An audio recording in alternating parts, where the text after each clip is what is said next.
perkenalkan, saya perwakilan dari Lampung. Jauh-jauh datang ke Jakarta ini ikut mengawal, ikut bersama rekan-rekan mengawal, mendesak DPR dalam upaya mengesahkan undang-undang perampasan aset agar segera disahkan. Tapi pada akhirnya hari ini sepertinya tidak diindahkan sama DPR. Jadi kemungkinan nanti kami menunggu instruksi rekan-rekan yang ada di sini. Apabila ada instruksi untuk keberangkatan yang kedua, gelombang kedua, ketiga, dan seterusnya, mungkin kami dari Lampung akan berangkat lebih banyak lagi. Betul. Begitu kira-kira. Terima kasih. Semangat. Semangat dan merdeka. Merdeka. Oke,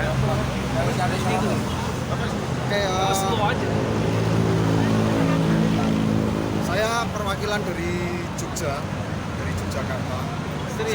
Saya ingin menyuarakan undang-undang ini harus segera direalisasikan.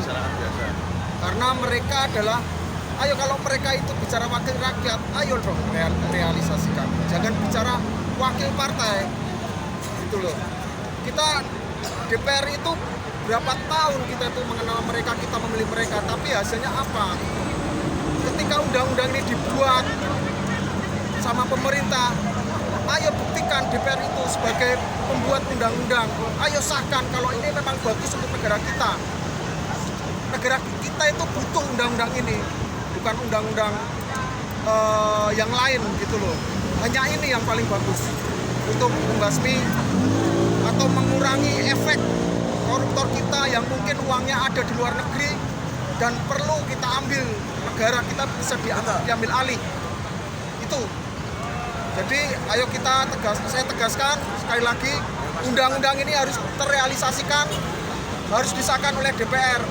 Kita rakyat tidak diam, kita mendukung pemerintah untuk melaksanakan ini. Merdeka! Merdeka! Selamat sore, assalamualaikum warahmatullahi wabarakatuh. Saya James Spencer, saya aktivis Nahdlatul Ulama.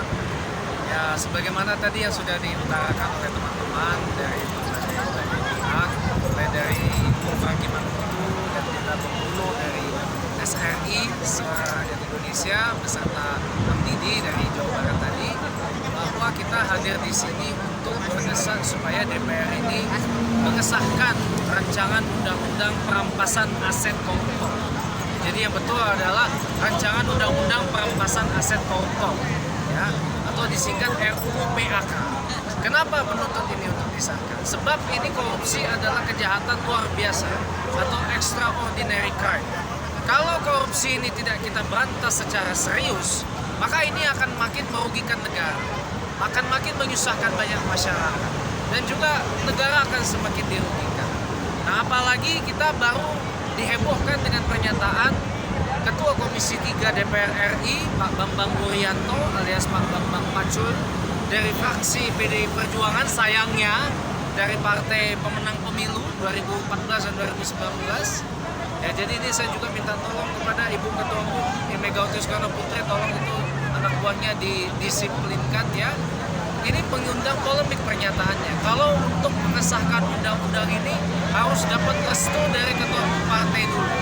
Nah, ini kan DPR ini kan Dewan Perwakilan Rakyat, bukan Dewan Perwakilan Partai Politik, bukan juga DPKP, Dewan Perwakilan Ketua Umum Partai Politik.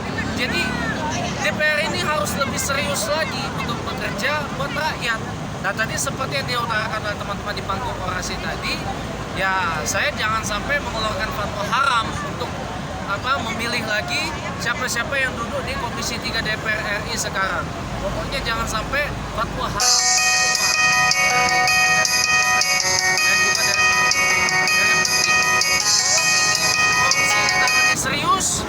Kalau dalam Islam mungkin kalau kita korupsi potong tangan ya, tapi kalau kita bukan negara berbasiskan Islam, kita negara hukum Rechtsstaat ya, maka lebih baik korupsi itu dihukum mati saja. Dengan perampasan aset koruptor ini disahkan sebagai undang-undang agar uang yang dirampok, uang yang dimaling itu bisa dipakai untuk membangun negara ini lebih baik lagi. Ada pertanyaan mungkin?